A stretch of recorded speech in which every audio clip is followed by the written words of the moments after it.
My name is Amelie, and I've spent quite some time in the sales industry, climbing the ranks to eventually lead the sales team at a well-known, yet somewhat mysterious company. Life was all about relentless work and achieving impressive sales figures. Then, I stumbled upon a multi-level marketing opportunity. Initially skeptical, I decided to give it a try and, to my surprise, I excelled at it, earning quite a bit of money, though you wouldn't guess it from my humble home or car. One ordinary Tuesday, while doing laundry in my building's basement, I met Trace. He seemed completely out of his element, clutching a frilly pink dress and a bottle of detergent, looking every bit like a rugged man unprepared for battle with a washing machine. "Got a minute?" he asked, puzzled about which detergent would remove grass stains from his tomboy daughter's dress. I couldn't help but chuckle as I recommended the eco-friendly detergent that was effective without being harsh. "Thanks, I'm Trace," he said, his gratitude genuine.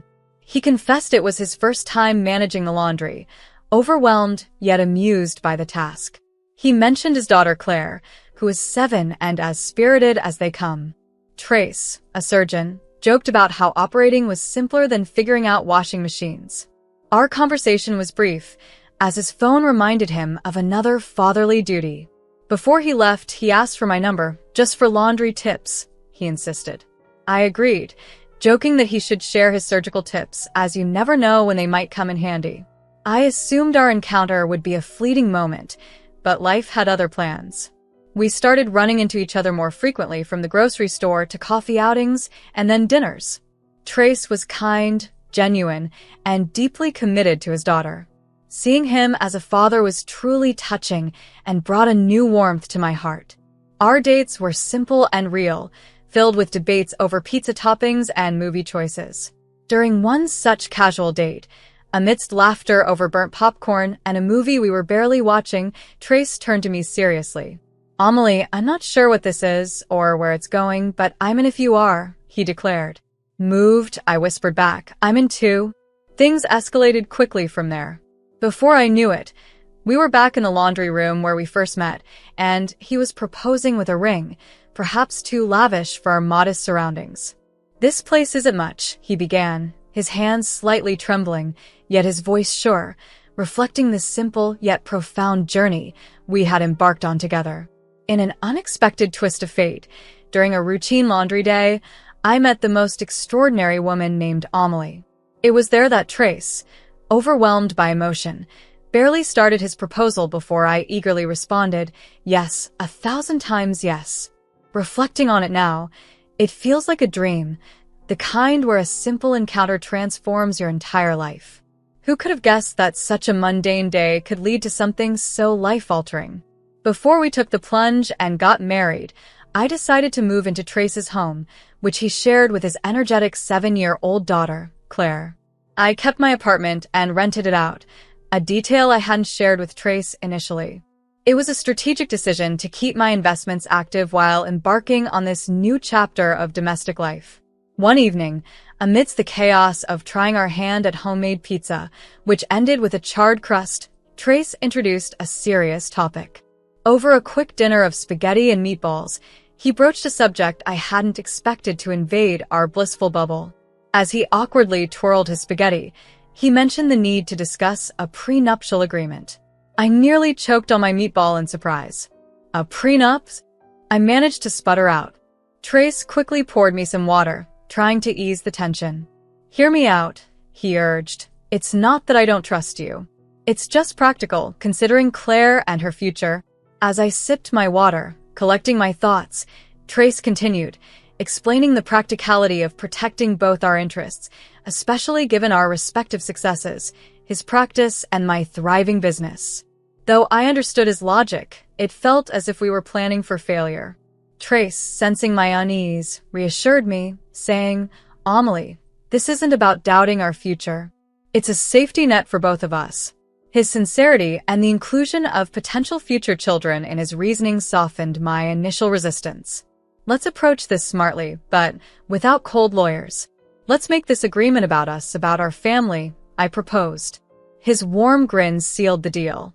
"We'll make it the most romantic prenup ever." He joked, a concept that was both amusing and heartening. The following weeks were a whirlwind of meetings with lawyers and notaries, ensuring our agreement was fair yet secure. Though not the most romantic prelude to our wedding, we managed to find humor and connection through the process. With the prenup eventually signed, we shifted our focus to the wedding, a modest but heartfelt celebration with close friends and family, with Claire charming everyone as the flower girl. The day was filled with laughter and tears of joy, solidifying our bond. As we danced our first dance, Trace whispered, "See, we're making it. The prenup's just a piece of paper. This," he gestured around, "is real life." I nestled closer, reassured. Yes, this is us for better or worse. Even in those seemingly perfect moments, a persistent nagging doubt haunted me. Was the subtle unease I felt a harbinger of storms to come, a fracture in our foundation, or merely the reality of adulthood asserting itself? As time passed, our domestic life seemed increasingly skewed. Trace buried himself in work, leaving me to manage household chores, assist Claire with her schoolwork, and fit in my work from a small desk crammed into a bedroom corner. Early on, I had suggested to Trace the idea of him starting his medical practice. It seemed a natural progression, blending my business acumen with his medical skills. "Trace, have you ever considered starting your clinic? You'd excel at it, and we could run it together," I mentioned one evening, aiming for a light yet earnest tone. He barely glanced up from his dinner, his fork freezing midair. "Amelie, drop it. I'm a surgeon, not a businessman. And you're just a housewife. What do you know about running a business?" His words stung sharply. "Just a housewife? Really, Trace? I've managed a successful business before. I know what I'm talking about." He scoffed, dismissing my experience. "Don't kid yourself, Amelie. Your little side project isn't akin to launching a medical practice. Stay out of it." I held back, a biting retort. The argument wasn't worth it, but the belittlement hurt, especially given my prior achievements. As months rolled by, Trace's demeanor grew increasingly bitter. He would return home late, reeking of alcohol, venting his frustration about how younger doctors were undermining him, usurping his surgeries and his prestige. I tried to reach out, to understand what was truly bothering him. "Trace, this isn't like you. What's really going on at work?" I asked, seeking to close the growing gap between us. He shrugged off my concern, his eyes shadowed with disdain. "What does it matter to you? You wouldn't understand. It's cutthroat out there, Amelie. You're shielded in this little bubble." His words felt like a slap, diminishing my attempts to support him and our marriage, leaving me increasingly isolated. Claire's evolution from a sweet child to a defiant teenager only compounded the difficulties. Her demands and attitude escalated, and the day she berated me over being denied a shopping trip was particularly painful. "I can't believe you. You're just a greedy old witch. Dad should never have married you." Her words, filled with anger, cut deep. I tried to remain composed, countering with, "Claire, that's enough. I am not your enemy." But it was like speaking to a brick wall. She stormed off, and I wondered what had happened to the sweet girl I once knew. Seeking Trace's support felt increasingly futile. "She's your daughter, Trace. She's out of control. We need to do something," I pleaded, recounting Claire's latest outburst. He responded coldly, "She's right, you know. You're not her mom. Don't pretend to be." Each word felt like another nail in the coffin of our marriage. I was alone. My contributions and feelings were overlooked, and my presence was barely tolerated. Things deteriorated further when Trace stopped contributing to household expenses. There I was, managing my online business, keeping us fed, and feeling more alone than ever in a home full of people. Maintaining our home and ensuring all bills were paid on time became my sole responsibility, far from the partnership I thought I had signed up for. It felt as if I was running a one-woman charity for someone who didn't appreciate my efforts. Nights were sleepless, spent tallying expenses and wondering how our life had strayed so far from the dream I envisioned. The dream certainly didn't include me being stretched thin financially, while Trace acted as if we were a perfect family. One dismal night, as I sat hunched over my laptop on the couch, I overheard Trace in the next room. His voice was low and tinged with panic as he spoke on the phone. Yeah, messed up the surgery again, left a damn surgical sponge inside her. But don't worry, I've got it covered. We'll pin it on the assistant. No one's going to suspect a thing. My heart sank. This was no longer just about our strained relationship. It touched on his ethics and his patient's safety. I knew I had to confront him. Approaching Trace, I mustered the courage to discuss what I had overheard. Trace, we need to talk about your call. You can't seriously be thinking about blaming someone else for your mistake. He whirled around, his face contorted with anger. Mind your own damn business, Amelie. This has nothing to do with you. Stunned by his reaction, I tried to reason with him. Trace, this is about right and wrong. You can't but he cut me off, shouting, just shut up. I'm sick of you. You're a terrible cook, and you're a lousy stepmom to Claire. His harsh words felt like a physical blow. As the argument escalated, Trace's fury peaked. You know what, Amelie? I want you out. You're nothing but a drain. Get out of my house now. Before I could process what was happening, he shoved me out the door into the cold night, clad only in my pajamas. Shocked and shivering, I banged on the door, my voice steady but firm. Open this door, Trace, or I swear I'll call the police. After a tense wait, he reluctantly let me back in. As I stepped into the warmth, Claire's voice sliced through the air. Dad, why'd you let her back in? Should have left her out there. Claire's words, echoing Trace's disdain, hit harder than the chilly night air. It was painfully clear. I had given everything to this family, only to be seen as an outsider, as though I were worthless. That moment clarified everything for me. They did not deserve my care, love, or sacrifices. The next morning, waking up felt like shedding a massive burden. Trace had already left for work, silent and cold. Claire, too, left for school without a word or glance in my direction.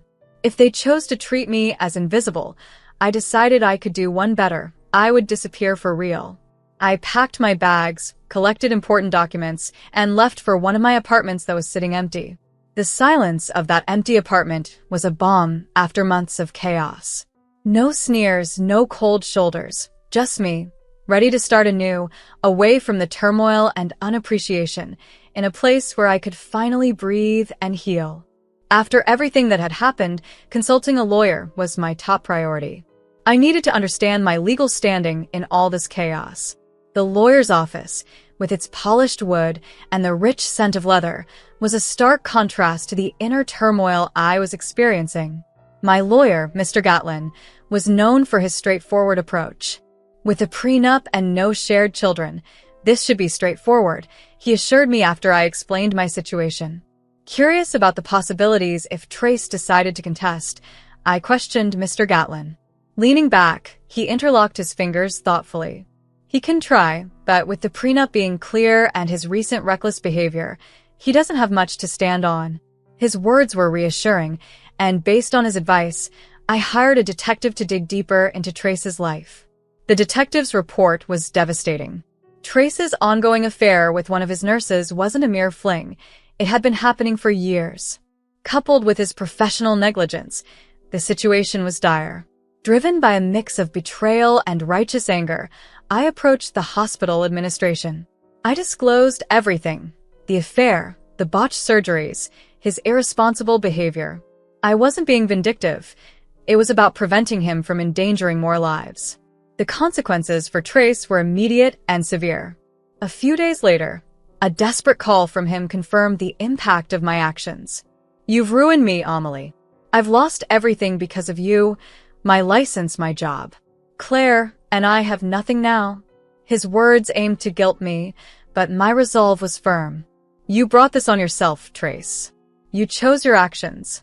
I'm merely addressing the consequences.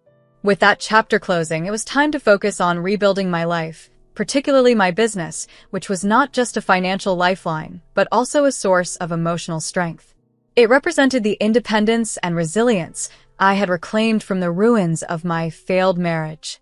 I decided to breathe new life into my company, expanding it beyond what Trace had ever believed possible. I gathered my team at a cozy cafe, buzzing with energy and the comforting smell of coffee. Facing my eager team, I shared my vision. We've been through tough times, but it's made us stronger. Now it's time to scale up, to push our boundaries. I know we can achieve goals we've only dreamed of before. The meeting morphed into a vibrant brainstorming session, sparking ideas and possibilities we hadn't considered before. We left the cafe unified and invigorated, ready to tackle our ambitious plans. Riding this wave of positivity, I accepted an invitation for a local TV interview, intrigued by the chance to share my story. The interviewer, a perceptive and sharp woman named Raina, was keen to discuss how my company thrived despite personal adversities. "Amelie, your company has seen remarkable growth. What drives you?" she asked. Sitting across from Raina, the cameras didn't seem so intimidating anymore. "It's a belief in what we do and, personally, proving to myself and to everyone who doubted that I can rise above challenges. Success is the best revenge," I responded confidently. When the interview aired, the response was overwhelming, with messages of support pouring, and not just for the business, but for my resilience and strength. The moment was truly vindicating, affirming the strength of my journey. Then, out of the blue, Trace called. His voice was smoother than I remembered, dripping with a sweetness that his eyes never mirrored. "Amelie, I saw your interview. Impressive. About the divorce. Let's rethink this. We can start over," he suggested. I couldn't help but laugh, a genuine release of all the pent-up scorn. "Start over? Now that you see I'm doing well?" "Trace, you're so predictable." He tried to weave his charm. "Come on, Amelie. We were good together. Let's give it another shot." I cut him off, my tone resolute. "The divorce is happening, Trace. My lawyer will contact you about the financial compensation for your adventures." That's when he lost his composure. "You think you can just walk away and take everything? I'll fight you for every penny," he blustered. "Remember the prenup you insisted on?" I reminded him icily. "You won't get a dime of my earnings. You wanted this arrangement." The line went silent. His defeat was almost palpable. Hanging up, I felt a surge of liberation. This was more than just a legal victory. It was a reclamation of my dignity and independence.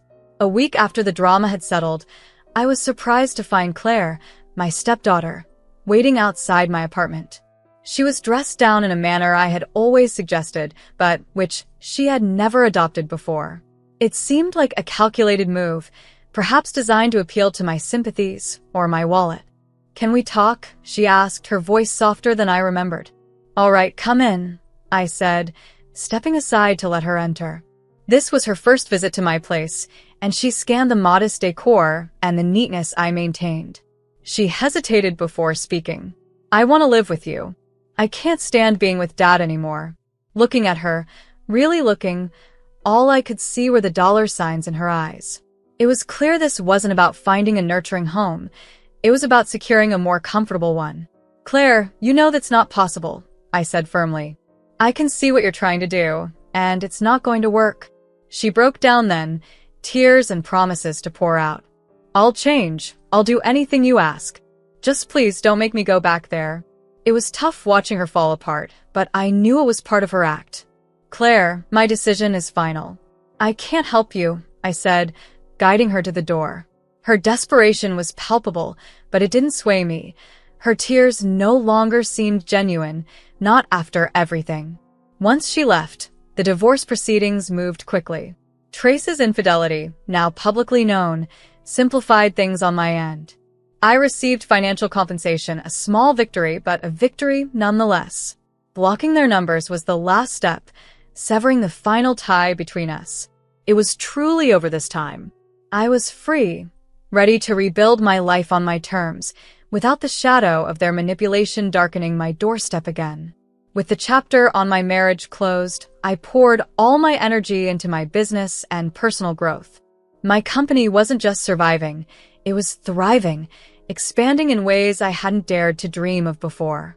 One day, as I was reviewing sales reports, Louisa, my faithful companion and assistant, burst into my office, her face alight with excitement. "You won't believe the numbers this quarter, Amelie. We've outdone ourselves." I smiled, leaning back in my chair. "Hit me with the good news." "We've doubled our sales," she announced, her enthusiasm matching the news. With our new marketing strategy proving to be a goldmine, Louisa couldn't contain her excitement as she burst into my office. "People love the authenticity we're bringing to the table," she announced, nearly jumping with enthusiasm. I couldn't help but laugh, my laughter ringing bright and genuine. "That's incredible, Louisa. It's all thanks to the hard work and dedication of this team. We've built something truly amazing here." After Louisa left, brimming with plans and preparations for the next steps, I took a moment to absorb the quiet of my office. The silence was a stark contrast to the chaos of my past, serving as a testament to how far I'd come. I had not only rebuilt my life but had elevated it, creating success and stability from the ruins left behind by Trace and Claire. The silence was interrupted by the ringing of my phone. It was a call from a community organization. They were asking if I would be interested in mentoring young women who were starting their businesses. The opportunity to give back and help others navigate the complex waters of entrepreneurship and personal growth felt like the perfect next step. "I'd be honored," I told them, my voice steady and sure. "There's nothing I'd like more than to help others find their path, just as I found mine." Hanging up the phone, I felt a profound sense of contentment. My journey had come full circle from struggling to stand on my own 2 feet to being in a position to lift others up. This was not just a continuation of my career, but a chance to make a meaningful impact, fostering growth and resilience in the next generation of entrepreneurs.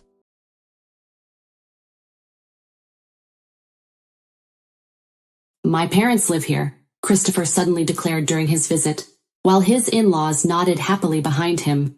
They showed up in the middle of my online meeting. I quickly apologized to the other party before ending the call. Irritated, I turned my gaze towards the door. "Why did you come all of a sudden?" I asked them, maintaining my composure. "We'll pay off the mortgage, so please leave," my father-in-law proudly replied. It was hard to suppress a laugh at his statement. My mother-in-law had never worked, and my father-in-law was just staying at home without any employment.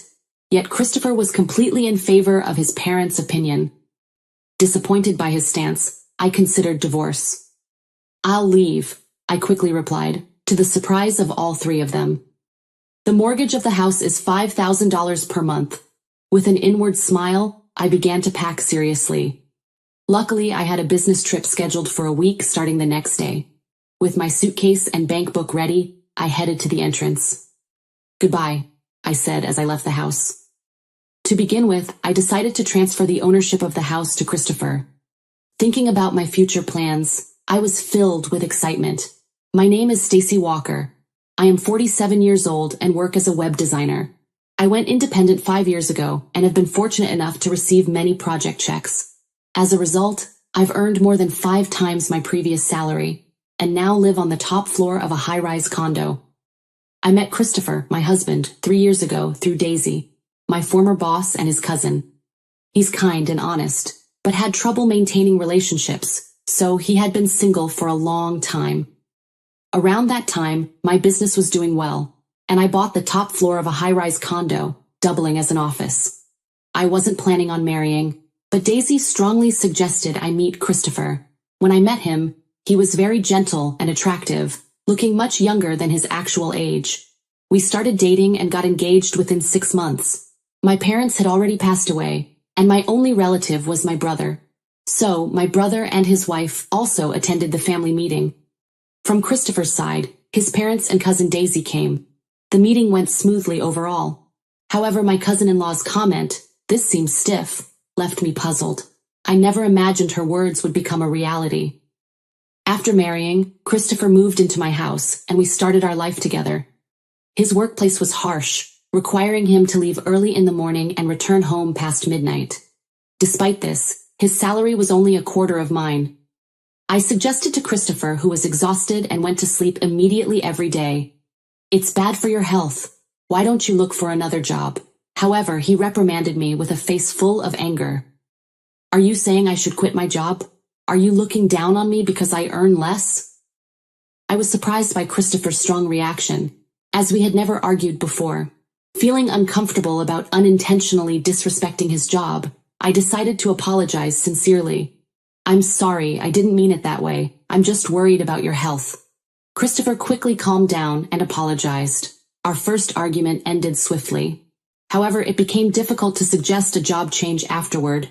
Christopher's return time got even later, and he eventually spent half the week at the office. While I was concerned about his health, he seemed to enjoy his job, so I decided to support him as much as I could, creating a relaxing environment whenever he returned home. Hey, about my dad's medical expenses. Could we increase the remittance a bit? Christopher suggested this when his father was in the hospital with back pain. Sighing inwardly at his request in his father's hospital room, I didn't hesitate to help my in-laws, as I had no parents of my own. Our household depended on my income, with Christopher contributing a part of his salary to his parents. His salary wasn't low for a man in his 40s, but the exact amount he kept for himself was unclear. However, it was evident he was providing enough for his parents not to struggle. I couldn't agree when he insisted on increasing the remittance because it was possible only due to my income. Yet it was hard to refuse in front of his parents. Christopher, you're really kind. Thank you so much. It's a big help, they said, looking at me and Christopher. Under their pressure, I reluctantly agreed to increase the remittance. Afterward, my in-laws started demanding money for various reasons, not just the remittance. I wanted to refuse, but they knew I would say no, so they approached Christopher instead. Especially weak to his mother's requests, Christopher often decided to increase the remittance whenever she asked. On the day his father returned from the hospital, after sending my in-laws off in a taxi, Christopher and I returned home, only to find, surprisingly, that his parents, who were supposed to have gone home, were waiting outside our house. It's tough for Dad to climb our stairs, so I thought we'd take care of him here until his back is fully healed, Christopher said casually. What? You can't just spring that on me? My surprised reaction made my mother-in-law frown.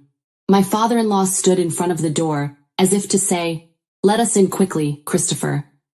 "That's okay, right?" Christopher replied, and I stared at him in shock.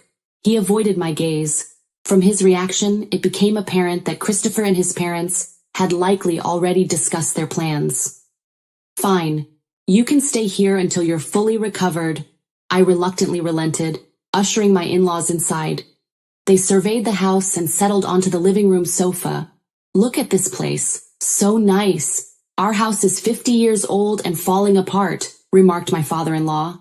"Yeah, it's really showing its age," agreed my mother-in-law.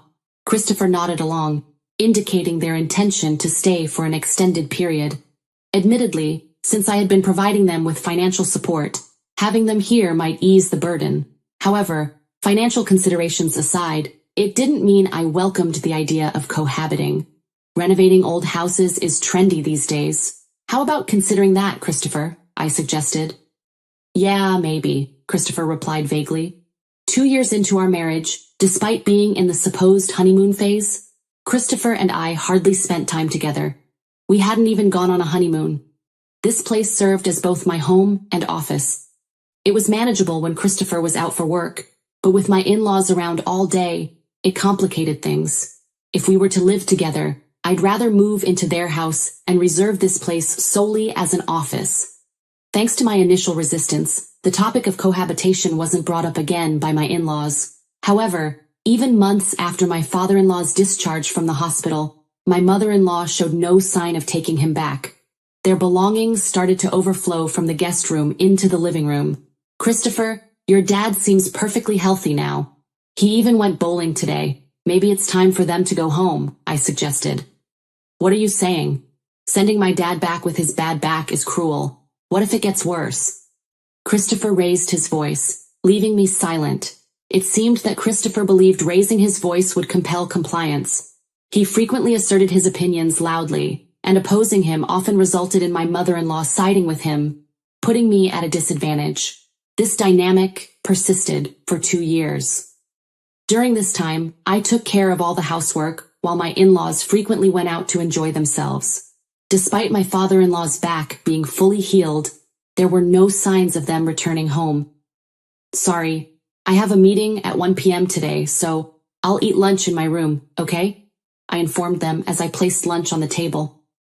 "Understood, but leave the dishes for later. my mother-in-law replied without looking up. As the clock struck 1 p.m., my online meeting commenced.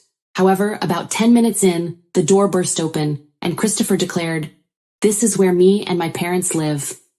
My in-laws nodded behind him. I swiftly apologized to the meeting participants and ended the call, inwardly frustrated.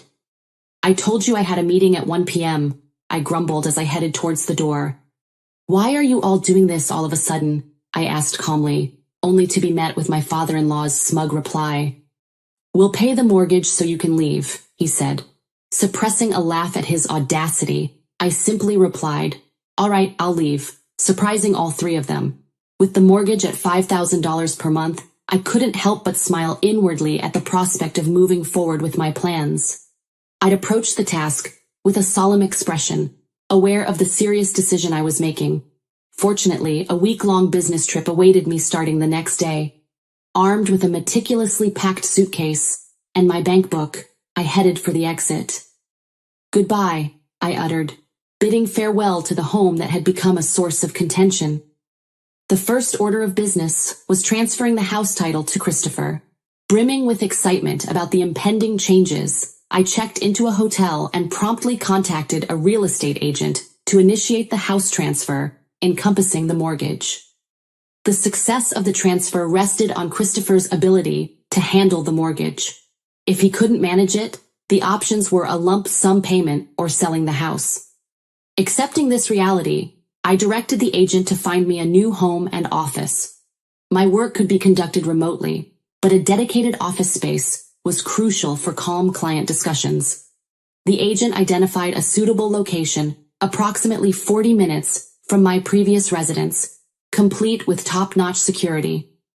After a visit and quick decision, I bought the luxurious apartment, considering it a well-deserved reward for my efforts. In the interim period before the move, I stayed in temporary accommodation once all the necessary documents were prepared. I delegated the packing and moving process to a professional moving company. During the move, my in-laws and Christopher assisted while exchanging unpleasant remarks about me. One of the movers even commented, "You have a difficult family," causing a flush of embarrassment. A week after settling into my new abode, I received a call from Christopher. His anxious inquiry about changing the mortgage indicated he was just grasping the situation. His father's shouts in the background urged me to return quickly. "But we're getting a divorce, right? It's unfair for me to pay the mortgage if you're the ones living there," I protested. However, he couldn't accept my refusal after they had explicitly told me to leave the house. I played back our conversation from that day, caught on tape during a web meeting. Christopher was startled by my explanation, having forgotten about my practice of recording meetings for documentation purposes. Undeterred, I informed him about the impending mortgage repayment subject to a credit check. Christopher, seemingly unaware of the details, asked about the monthly amount, leading to my laughter. Despite my prior disclosures and document presentations, Christopher seemed oblivious to the $5,000 monthly mortgage. Stunned, he remained speechless, prompting his mother to intervene. She questioned the amount and proceeded to assert, "Christopher's salary can handle it." Unbeknownst to his parents, Christopher hadn't disclosed his actual salary, allowing his mother to confidently declare, "We won't assist her any longer." In response, I burst into laughter, provoking her anger. Undeterred, I revealed the actual mortgage amount, $4,000. "What? The mortgage is Christopher's monthly salary? That's absurd." She was puzzled. My words left my mother-in-law shocked and frozen for a moment, but then she burst into laughter. "That's impossible. Christopher has been sending us $4,000 every month. If his salary is really $4,000, he would have been sending us all of it. Stop lying," she exclaimed, refusing to believe me. Remaining calm, I pointed her towards the evidence. "Look at the shelf, right by the entrance of the living room. You'll find Christopher's salary slips there. If you doubt it, check for yourself." She dismissed my explanation, accusing me of lying, and headed to the indicated shelf. In the background, I could hear Christopher trying to stop her. Soon, her voice of surprise came through the phone. "What? There's not even $4,000 here, Christopher. What's the meaning of this?" my mother-in-law exclaimed, clearly upset. Christopher's actual salary turned out to be even lower than I knew, and I could hear his in-laws questioning him in the background. You might not hear me, but just so you know, the house mortgage is $5,000 a month. Take care, I declared as loudly as possible. Whether they heard me or not, I ended the call. Christopher called again several times later, but I ignored them all. Let's discuss this through a lawyer from now on, I texted him, and then ignored any further communication. The lawyer I hired dealt with frequent contacts in the following days, which soon quieted down. I promptly filed for compensation through my lawyer. After a while, a response came through my lawyer, and I couldn't help but laugh at its contents. It seemed to be crafted by a team of liars from Christopher's side. Their claims were laughable. The allegations by Stacy Walker are false, and the real victim is our client. We demand compensation for emotional distress, the letter read. All I could say to my lawyer was, I'm sorry. The divorce was nearing, but our relationship as a couple was still ongoing. I wanted to get away from a husband who could make such demands. My client wants to meet and discuss in person. It seems Christopher doesn't know about this, my lawyer said, handing me a letter. The letter briefly requested to verify the truth behind Christopher's claims. I agreed through my lawyer and chose a location far from my current residence for precaution. At the scheduled meeting with the opposing lawyer, Christopher didn't show up. The lawyer was young and polite, greeting me properly upon arrival. He revealed that his client was actually Christopher's mother. According to him, Christopher remained silent during the discussions, keeping his head down. His parents kept accusing me, claiming I fabricated fault to demand compensation. As I listened, the lawyer handed me a document detailing the alleged malicious actions. However, my lawyer and I noticed that the document was intentionally crafted to demean me. I explained each point in detail, and the opposing lawyer nodded earnestly, showing understanding. My lawyer presented evidence in line with my explanations. I see the content of your statements is completely different, Stacy. You have solid evidence and a strong case, he commented. All this part is reversed, I pointed out, and corrected a mistake. The opposing lawyer was visibly shocked. Once the explanation concluded, he left the room with the same politeness as when he arrived. My lawyer and I strategized to expose Christopher and his parents' falsehoods, reaching out to other relevant parties to set up a meeting to discuss compensation. About a month after the meeting with the opposing lawyer, Christopher and his parents arrived looking haggard. His mother glared at me as if seeing an enemy. You seem to be enjoying all this trouble. Who do you think is responsible for this situation? She asked, dissatisfied with the private dining room I had chosen. It was unfortunate that she didn't like the upscale restaurant she used to favor. However, her irritation might also be influenced by the fact that the opposing lawyer, having learned the truth, dropped their defense. Mother, you used to like this place, right? I anticipated her delight, but she met my words with a somber expression.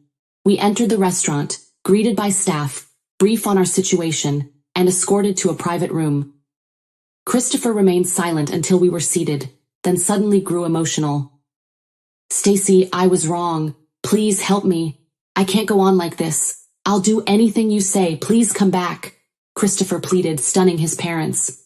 I offered a kind smile, momentarily easing Christopher's distress. However, I signaled my lawyer, who handed Christopher a document. As Christopher paled, I urged him to read it. His mother snatched it, glaring furiously. The document meticulously refuted each of Christopher's claims in stark red ink. Enraged, she splashed water on my face, berating me for my arrogance. To everyone's surprise, I burst into laughter at the absurdity of the situation. My laughter caught them off guard, including my lawyer. Yes, it seems I wasn't the perfect wife, I quipped. I shared the burden of household chores, endured criticism for my infertility, and even had my earnings taken. As Christopher's parents continued to rail against me, I signaled my lawyer, who produced a photograph. It depicted Christopher entering a hotel with a young woman, my former boss, and Christopher's cousin, Daisy. Shocked into silence, Christopher couldn't deny the evidence. Daisy explained the situation, revealing Christopher's infidelity. In the face of his guilt, I submitted the divorce papers and compensation documents. Christopher, overwhelmed, began to cry. His parents, equally shocked, faced the reality of their son's actions. Within a month, Daisy informed me that Christopher and his parents had moved due to financial strain.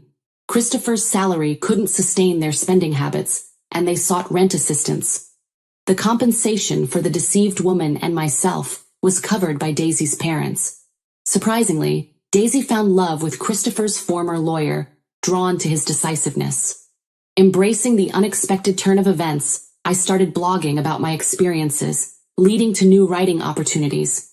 Since the divorce, I've been pursued by a corporate executive I met through business. Our relationship turned romantic, and he's proposed we live together. While I contemplate my answer, I'm certain of my decision. As I prepare for our date tomorrow, I reflect on the journey that brought me here, seated in front of my computer once again.